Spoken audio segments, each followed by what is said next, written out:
요즘은 애를 갖다 앞으로 내세우잖아요. 애가 모든 걸 다 하게 해주고 병원에 가서 심지어 애들한테 꼬맹이한테 너가 설명해 어디 아픈 거 부모가 설명해야죠. 부모가 애를 너무 믿는지는 몰라도 그건 믿는 게 아니죠. 보호자는 보호자 역할을 해야 돼요.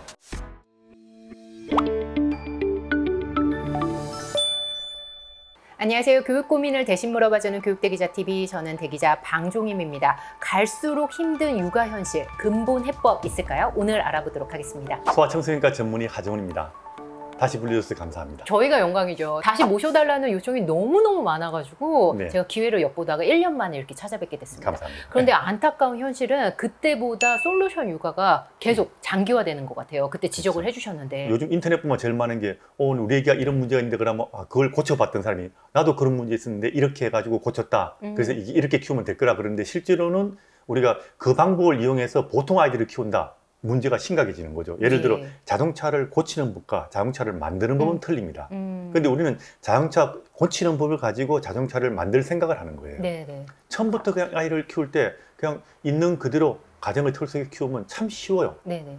근데 우리는 고치는 법을 가지고 애를 키우다 보니까 굉장히 어려운 일이 벌어지는 거예요. 고치는 법하고 이 아이를 정상적인 아이를 키우는 법은 사실 차원 자체가 다릅니다. 육아라는 건 사실은 부모가 뭔가를 하지 않아도 되게, 옛날에는 밥숟가락 들고 타고난다 그랬잖아요. 네네. 부모가 애를 놓기만 놓으면 가정 속에서 아이가 저절로 큰다 그랬잖아요. 저절로 큰다. 예, 근데 요즘은 저절로 큰다가 아니고 부모가 뭔가를 해줘야 되는 그런 육아법들이 지금 있기 때문에 아이 둘을 키우는 게 힘들어요, 사실은. 우리나라 저출산이 생기는 이유 중에 하나가 바로 애 서너 명을 키울 수 있는 소프트웨어. 그러니까 육아법으로 애를 키우는 게 아니고 아이 한 명을 집안 식구가 다 달라붙어도 키우기 힘든 그런 어려운 방법을 택하는 거예요. 예, 잘못된 방식으로 키우는 그 방법을 솔루션 육아 또는 검색해서 그 방법을 우리 아이한테 그렇죠. 적용하니까요. 그렇죠. 검색 육아, 솔루션 육아 이렇게 하는데 사실은 그런 말 자체가 나오게 된 것 자체가 좀 비극이죠. 그런 거 없이 그냥 일상생활 속에서 부모가 부모의 인생을 살면서 아이를 그냥 쉽게 키우는 방식. 흔히 그렇게 말하면 우리 사람들이 뭐라 그러냐면 라떼는 육아 아니면 꼰대 육아 그럽니다. 우리나라 사람들이 다른 거는 참 전통을 좋아하죠. 우리 거 좋아하는데 왜 육아뿐만 구태여 우리 전통 육아를 안 하려고 그런지 참 이해가 안 돼요. 우린 그 문화적 틀을 깨버렸다는 거예요. 예, 가정의 틀 가정의 자체가. 틀 자체를. 그러면서 부모의 권위를 갖다가 지금 이제 무너뜨렸죠. 지금 부모의 권위랑 말을 하게 되면 부정적으로 갖고 있는 이미지를 갖고 있는 사람이 너무 많죠. 예, 이미지가 있어요. 그런데 육아에서는 부모의 권위를 무시하는 순간부터 어떤 것도 이루어지지 않습니다. 사회 현실인 그렇죠. 것 같아요. 그래서 그런 걸 갖다 좀 배려를 하는 쪽으로 갔으면 되는데 그거를 붕괴시켜버린 거예요. 우리가 문화가 붕괴되면 그다음 대체 문화가 있어야 돼요. 네네. 그건 우린 대체 문화를 만들지도 않은 상태에서 문화를 붕괴시킨 거예요. 다른 나라 모든 육아법들은 권위를 기본으로 합니다. 동물이랑도 마찬가지죠. 네네. 우리 우두머리는 절대적 권한을 갖고 있죠. 이 절대적 권한을 가지는 부모의 어떤 권한을 갖고 있는 것이 가장 자연적인 세상이에요. 우리는 그걸 부정하기 시작한 거죠. 네네. 권위란 말 자체를 굉장히 부정적으로 인식하는 부모들이 제가 볼 때는 아마 태반이고 항상 애하고 부모가 같은 선상에 있고 싶어하는 부모들이 너무 많습니다. 그리고 애들한테 뭔가를 지시하고 시키고 그다음에 애들한테 어떤 일을 갖다가 자꾸 이렇게 하게 하는 그런 것보다는 내가 설명하고 설득하고 자꾸 애한테 부탁하는 그런 쪽으로 가요. 우리가 놓치는 부분은 뭘까요? 육아가 힘들어지죠. 전체적으로 아이가 내 말 안 들으니까 이 훈육이 중요한데 지금 이제 훈육도 하지 말라는 사람들 있잖아요. 2돌까지 훈육하지 말라는 사람 지금 얼마나 많은데요. 네네. 훈육이 안 된 애를 키우는 거는요 진짜 힘들어져요. 이걸 없애버린 상태에서 애들 문제 되는 거 이렇게 하다 보면 문제가 생기기 시작하거든요. 그 문제 생기는 거를 해결하는 방법을 자꾸 도입하니까 육아가 몇 배가 더 힘들어진 거죠. 사실 솔루션 육아라 검색 육아에 기대고 싶지 않다가도 아이가 그게 꼭 어떤 문제가 발생했을 때를 떠나서 당황하는 순간들이 부모가 있어요. 예상치 못한 행동을 했었을 때 그랬을 때 어떻게 이거에 맞는 대안을 짜고 어떻게 대응을 해줘야 되는지 몰라서 기댈 수밖에 없는 현실도 있거든요. 만약에 이랬을 때는 어떻게 해야 되나요? 옛날 우리 부모들은 그런 경우 어떻게 했을 것 같아요? 그냥 넘어갔어요. 무슨 말인가 하면 가정의 틀이 있으면 애들이 어지간히 벗어나더라도 다시 돌아옵니다. 만약에 선생님 예를 들어 주시면 더 체감하기가 쉬울 것 같은데 아이가 때를 쓴다. 안 들어주면 돼요. 옛날에 부모들이 그 떼 쓰는 거 다 들어줬을 것 같아요? 그냥 놔두면 되나요, 선생님? 놔두면 되죠. 떼 쓰면 뭔가 문제가 있을 것 같아서 찾아보잖아요, 지금은. 그러니까 문제가 생기죠. 옛날에는 떼 쓰는 애 자체가 별로 없었죠. 우선 떼 쓰는 걸 떼 쓰지 않는 아이를 키우는 법은 참 쉬워요. 일상생활에서 부모 위주의 생활을 하면서 애기한테 자신의 한계를 가르치고 그다음에 떼서서는 어떤 것도 얻을 수 있다는 것을 평소에 가르쳐야 돼요. 예를 들어 애들한테는 자기 조절 능력을 가르쳐야 되는데 자기 조절 능력. 우는 것도 한 60%, 70%만 달래야 돼요, 사실은. 네네. 그리고 어떤 애가 욕구가 있어 뭐 해달라 그럴 때도 한 템포 늦춰서 자기 스스로 자기를 만족시킬 수 있는 그런 능력을 기르줘야 돼요, 어릴 때부터. 그러니까 옛날에는 바빠서 못 해줬죠. 예, 때를 다 못 받아줬죠. 못 받아줬죠. 요즘은 떼쓰는 아이가 너무 많으니까 떼쓰는 아이가 당연한 것처럼 느껴지는데 옛날에는 떼쓰는 아이가 별로 없었어요. 제가 처음 개업한 게 벌써 3년 전입니다. 그런데 그때만 해도 이렇게 떼쓰는 애가 없었어요. 네네. 그 없었던 이유가 때를 써가지고 얻을 수 있는 게 없었기 때문에 그리고 떼쓴다고 해서 부모들이 그렇게 신경 안 썼어요. 선생님 중요한 포인트네요.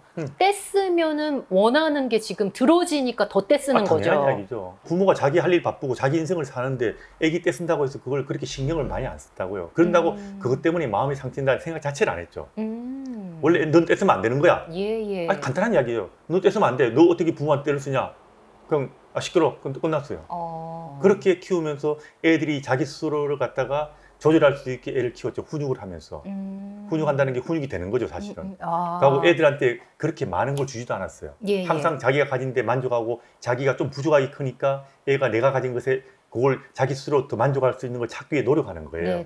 애들은 자기가 할 수 있는 걸 자기 스스로 내가 어떤 일이 안 됐을 때 자기 스스로 대안을 찾아가지고 자기 스스로 필요한 걸 스스로 이렇게 충족시키는 능력을 옛날에는 길렀어요. 부모가 바쁘니까 다 못 해주잖아요. 그러니까 그런 능력을 어릴 때부터 길러주면 애들이 사실 요즘처럼 때를 별로 안 씁니다. 근데 때를 쓰는 애를 고치는 법도 때를 써서는 어떤 것도 얻을 수 없다는 것을 가르쳐야 돼요. 이건 안 돼 라고 하고 난 다음에 부모가 무시해버리면 돼요. 애들이 제일 겁내는 것은 부모의 무시예요. 관심의 반대말이 무시하는 거거든요. 싫어하는 게 아니고 무시하면 애들은 일단 문제가 되는데 이렇게 하려면 기본적으로 애착이 잘 돼 있어야 돼요. 그 전제 조건이. 그렇죠. 애착이 되는데 더 중요한 것은 애착이 부모가 일방적으로 애들한테 만든 애착이 아니고 가정이란 시스템 속에서 엄마 아빠가 행복하게 살고 있으면 애들은 무조건 엄마 아빠 팀이 끼려고 끼우끼우거리죠. 예를 들어 엄마 아빠가 어떤 경우에도 둘만 있으면 애들은 항상 와서 자꾸 엄마 둘만이 끼어든단 말이에요. 애들은 원래 그렇게 돼 있어요. 그래서 부모의식으로 살면 애들은 항상 엄마 아빠 팀이 끼기 위해서 노력하면서 소속감과 유대감이 생겨요. 소속감, 유대감이 전제 조건이 돼야지 이 무시가 상처로 이어지지 않는 거죠. 사실은 이게 개별적 애착보다 훨씬 더 중요해요. 옛날에는 아빠가 늦게 들어와도 대접받았죠. 왜?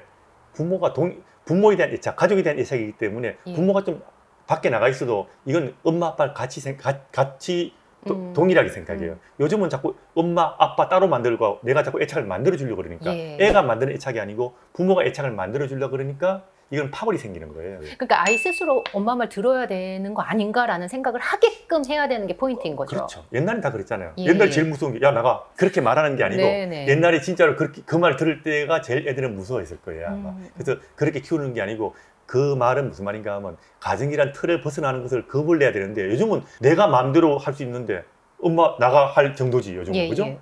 그 가정의 틀을 조금 더 이해하기 쉽게 구체적으로 알려주시겠어요? 부모가 세운 뭐 원칙이나 가훈 뭐 이런 걸 말씀하시는 건가요? 가정의 틀이라는 것은요. 우선 기본적인 거는 이거예요. 부모가 권위가 있고 위계 질서가 있고 규칙이 있고 애들한테 한계를 명확하게 정해주고 한계를 지어주고 그 한계의 틀 속에서 애들한테 그냥 마음껏 놀게 하는 거예요. 그 한계를 벗어나면요? 그럼 뭐 야단치 하죠. 훈육을 해야 되는 거. 훈육이 벌써 이게 훈육이에요. 이 틀 속에서 자라게 하는 게 훈육이고 이 훈육에서 잘못된 걸 지적하는 게 안 되지 안 된다고 해서 훈육이 되는 게 아니에요. 이 틀 속에 살게 하면 애들은 훈육을 가르칠 필요가 없어요. 부모가 권위가 있으면 참 쉬워요. 권위가 있으면. 그럼요. 애들한테 시킬 일 있으면 이거 해 저거 해. 그리고 자 가방 들고 가자 하고 애한테 가방 하나 딱 주는 거예요. 자 이거 엄마한테 갖다 줘. 이렇게 가정에 동참하게 하면서 어른 말 듣는 걸 갖다가 생활화 만들어줘야 돼요. 훈육이 제대로 안 된다. 그럼 훈육을 어떻게 하나 이렇게 검색하고 알아볼 것이 아니라 가정의 틀이 있고 부모의 권위가 있으면 저절로 되는 거다. 그럼요. 이런 훈육을 두 돌까지 끝을 내야 돼요. 기본이. 그래야 옛날 말처럼 3살 버릇 8까지 간다. 이 3살이 만 2살이니까 2살까지 이걸 기본이 끝나면 그 다음부터는 이제 언어로 훈육이 가능해요. 그러면 이제 그 다음부터는 이 틀 속에서 내가 좀 디테일한 부분을 갖다가 가르칠 수 있는 거죠. 근데 이게 안 된 상태에서 디테일한 걸 가르친다? 안 돼요. 선생님 그럼 이거 이후에도 될까요? 이게 시기가 있나요? 어렵죠. 어렵다. 3살 버릇 8까지 간다는 말은 두 돌 이전에 훈육이 제대로 안 되면 그 다음 고치는 게 너무너무 힘들단 말이에요. 물론 고칠 수 있죠. 고칠 수 있다는 거하고 그게 쉽다는 건 전혀 다른 이야기예요. 그래서 모든 건 다 때가 있습니다. 그래서 두 돌까지가 제일 중요한 거예요. 두 돌까지가 가정의 일상생활 속에서 모든 게 다 된다 생각하시면 돼요. 제일 중요한 언어 발달. 예. 두 돌까지 언어 발달이 제일 중요한 게 뭔데요? 그럼 애기 옆에 떠들면 돼요. 인간관계. 애기 옆에서 다른 사람과 만나고 떠드는 걸 보여주면 돼요. 네. 인간관계. 네. 그다음에 훈육, 부모가 권위 있게 살면 돼요. 영상이 지난번에 너무 인기가 많았거든요. 네. 댓글이 정말 몇백 개가 쌓였습니다. 근데 네. 그 댓글 중에 이런 말씀들이 굉장히 많으시더라고요. 선생님 말씀 들으니까 놓친 게 많았던 것 같다. 네. 지금이라도 하면 될까? 되죠. 들어준 게 없죠. 예를 들어 아까 전에 떼쓰는 아이를 고치는 법과 떼쓰지 않는 아이를 키우는 법은 거의 똑같아요. 근데 떼쓰는 아이를 고칠 때는 우선 아까 말했지만 떼쓸 때 무시하라 그랬잖아요. 무시하라. 그 대신에 결국은 가정의 틀을 유지해야 그게 다시 때 안 쓰게 돼요. 원칙이네요. 예. 백투더 베이직이네요. 네, 베이직이에요. 아. 그게 안 되면 결국은 걔가 또 나빠져요.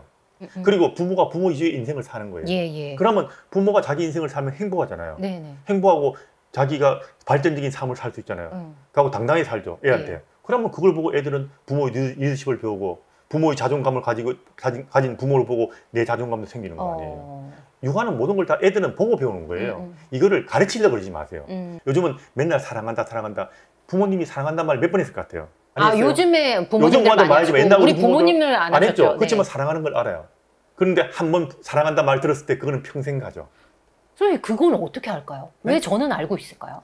알고 있는 거는요. 예. 그 가정의 틀 속에서 그걸 느끼게 되는 거예요. 애가 스스로 깨닫게 되는데 우리는 입으로 암만 사랑한다 그래도 애들은 자기 스스로 깨닫는 사랑을 느끼지 못하면 그건 소용없는 거예요. 근데 너무 아이러니한 거는 요즘 친구들한테 우리는 아이들한테 이렇게 사랑한다, 믿는다 이런 표현을 했는데도 아이들은 믿지 않는 경우들이 너무 많아요. 왜냐하면 가정의 틀 속에서 자기 스스로 깨닫는 게 아니니까.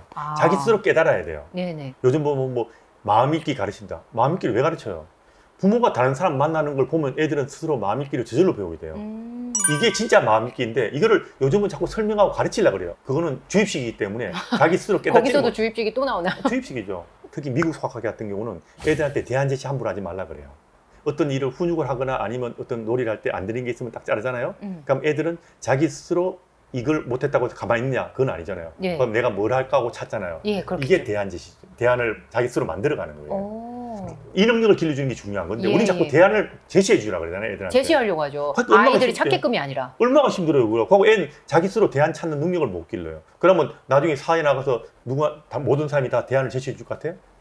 선생님 통제력도 마찬가지신 것 같아요. 선생님이 마찬가지죠. 강조해 주시는 그 네. 통제력, 자기 통제력도 어떤 포인트인지 짚어주시죠. 통제력이란 게 바로 훈육을 통해서 생기는 거예요. 훈육이란 것은 아이한테 인생을 살아가는 방식을 가르치는데 인생이 내 마음대로 이루어지는 것은 아니다라는 걸 깨닫게 해주는 거예요. 규칙이 있고 한계 정해주라 그러잖아요. 네네. 부모가 권위가 있으면 저절로 돼요. 예를 들어 카시트 쓸 때 앉아야지 하고 앉히면 끝나요. 네. 쉽죠? 옛날에 부모가 머릿속에 규칙을 안 정했을 때 카시트 알리면 애가 울었잖아요. 그럼 네. 엄마가 막 애 다시 어떻게 안고 할지 하고 모르면 네. 확실한 이 규칙과 한계가 없으면 부모가 망설이는 순간 애들은 떼쓰고 난리했어요. 부모가 당당하게 하면 애들은 말 듣습니다. 그래서 친구 중에 친구 잘 부려먹는 친구들 있잖아요. 네네. 이거 해보자. 그럼 너무나 당연하게 시켜요. 너무 당당하면 할 말이 없어요. 그럼 당연히 그렇게 하잖아요. 아이들도 똑같은 건가요? 그렇다는 것 같아요. 부모가 당당하게 너 이거 해. 그러면 너 내 말 들어. 그러면 이건 말을 저절로 들어요. 부모가 이런 마음을 가지려면 요즘에 솔루션 육아나 아니면 애를 위주로 생각하는 그런 수만 육아법을 머릿속에 버려야 돼요. 설득하려고 그러고 납득시키려고 그러고 자꾸 애들한테 구걸하는 육아를 하면 안 돼요. 집에서 누가 대장이에요? 우리나라에서? 애들이죠. 대장. 예, 그러니까. 심지어 폭력까지 휘둘리는 경우도 있어요. 얻어맞고 사는 엄마들이 얼마나 많은데요. 그것도 말도 못해요. 그게 문제예요. 이게 우리 자식 얘기니까, 내 그쵸? 자식 얘기니까. 왜냐하면 애들한테 무슨 말하면 애가 마음이 상처입을까 봐. 그거는 애 자체가 부모의 가족의 구성원이 아니고 소속감 없어지면 그런 일이 벌어져요. 소속감을 만들어주면 그게 마음의 상처를 입는 게 아니고 가족이란 틀 속에서 위안감을 가져요. 애들은. 내가 이 틀 속에만 있는 한은 내가 어떤 일이 벌어져도 나는 가족이 이러니까 견뎌낼 수 있는 힘이 생기는데 틀을 깨버리면 조그만 것도 마음의 상처가 돼버려요. 중요한 건 보호되는 틀이에요. 틀 속에서 내가 위안감을 갖는 거예요. 이 보호되는 틀. 나보다 센 사람이 나를 보호해야 될 거 아니에요. 네네. 이게 부모예요. 그러니까 틀 자체가 아이한테 오히려 부정적인 영향이 있는 거 아닌가라는 생각들이 있는데 그게 아니라 틀이 아이한테 큰 보호 울타리가 된다. 그렇게 안정된 감을 심어줘야죠. 이 안정된 감이 있어야지 요즘 사람들이 말하는 자존감도 생겨요. 자존감도 생기고. 예, 자기 안정감이 있어야 자존감이 생기는데 이 틀이 없는데 내가 이 세상의 모든 힘든 일을 내가 대장이 내가 맞닥뜨린다? 네. 애들한테는 그 얼마나 무시무시한 이야기인데요. 근데 요즘은 애를 갖다 앞으로 내세우잖아요. 병원에 와서 심지어 애들한테 꼬맹이한테 너가 설명해 어디 아픈 거? 아 부모가 설명해야죠. 부모가 애를 너무 믿는지는 몰라도 그건 믿는 게 아니죠. 보호자는 보호자 역할을 해야 돼요. 확실히 내가 내 아플 때는 넌 나만 믿어 하고 이렇게 해줘야 되는 거예요. 그러면서 보호자가 어떤 경우에도 너를 내가 지켜준다는 그런 안정 있는 틀을 마련해 줘야 애들은 그 속에서 자유롭게 뛰어들면서 예. 이 두뇌도 마음껏 발달하고 예. 성격도 안정화돼요. 통제력은 어떤 의미실까요? 통제력도 내가 컨트롤할 수 있는 범위를 정했을 때 통제력이 잘 생기죠. 훈육을 할 때도 네네. 내가 어떤 일을 갖다 애한테 어떤 그 통제를 할 때 내가 할 수 없는 일을 하라고만 통제력이 생길 수가 없어요. 이 틀을 잘 잡아줘야 돼요. 네. 이 틀 속에서 애들한테 할 수 있는 걸 하고 할 수 없는 걸 하지 않게 딱 해주는 게 중요한 거예요. 선생님, 그런데 예전에는 부모님이랑 같이 살았죠. 할아버지 할머니랑 같이 사는 세대들이 너무 많았잖아요. 그래서 보고 배워 이 정도가 가정의 틀이다 이런 인식들이 막 있었는데 요즘에는 워낙 헷가지고 그냥 내 식구, 세 식구, 두 식구가 같이 살잖아요. 그러니까 공부를 해야죠. 그건 공부. 육아 공부를 해야 되는데 문제는 그건 공부를 해야 요즘은 돼요. 육아 공부를 하는 게 아니고 예. 지식 공부를 해가지고 자꾸 이상한 지식을 하는데 그게 가정이라는 개념이 빠진 지식을 공부하는 거예요. 그 가정의 틀은 그럼 어떻게 공부할 수 있어요? 그거는 우리 문화를 공부해야죠. 제가 말한 게 그 가정의 틀이에요. 그렇게 복잡한 게 아니에요. 그런데 이거는 있어 보이지 않는 이야기 했잖아요, 제가. 지금 제가 말해도 이게 있어 보이지 않으니까 사람들이 이게 가정이라는 걸 개념이라고 생각을 안 하는 거예요. 1, 2, 3, 4 해가지고 참 뭐 눈에 확 들어오는 걸 아니시고 제가 말한 건 너무나 평범한 이야기를 했잖아요. 네. 이 평범한 게 원래 육아예요. 그 평범함이 요즘에 낯설어요. 근데. 낯설잖아요. 그러니까 네네. 애를 못 키우죠. 우리가 1개월 때 엄마한테 그래요. 6주부터 수면교육하고 밤에 침 흘릴 때 반응을 최소화하고 어떤 엄마들은 선생님 그 오늘부터 하면 안 돼요 그런 엄마들이 있어요. 네. 이런 엄마들은 무조건 성공이에요. 왜냐하면 자기가 하고 싶으니까 자고 싶으니까. 예. 그런데 실패하는 엄마들 예. 울면 어떻게 하면 다 실패해요. 울면 어떻게 하면 사는 순간부터 애한테 끌려갈 준비가 돼 있는 거예요.